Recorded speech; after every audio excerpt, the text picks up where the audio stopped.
নমস্কার বন্ধুরা, মহামায়ার পরিবারে আপনাদের প্রত্যেককে স্বাগত।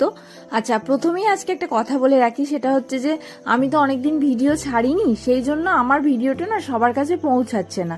তো আপনারা যারা দেখছেন তারা যদি একটু লাইক, শেয়ার আর সাবস্ক্রাইব করে দেন না, তাহলে খুব ভালো হয়। আর আজকের সকালটা এতটা ব্যস্ততার মধ্যে কেটেছে কি বলবো। একদিকে এসেছে প্যান্ডেল হওয়ার জন্য বাঁশ, তারপরে বাসনপত্র, অন্যদিকে হচ্ছে যে আপনার মন্দির হবে, মন্দিরের পাথর চলে এসেছে, মানে কোনটা কোনখানে রাখবো সেই সমস্ত কিছু নিয়ে একসাথে পাজেল।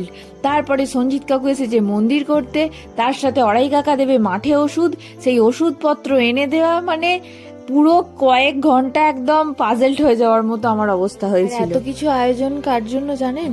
ওই যে এত আনন্দ আয়োজন, আজ বৃথা তোমায় ছাড়া, আমাদেরও তাই অবস্থা। আমার ঠাকুমার সামনে শনিবার বাৎসরিক, তো তারই এর জন্য এত কিছু হচ্ছে আর কি, কিন্তু মানুষটাকে হারিয়ে ফেলেছি।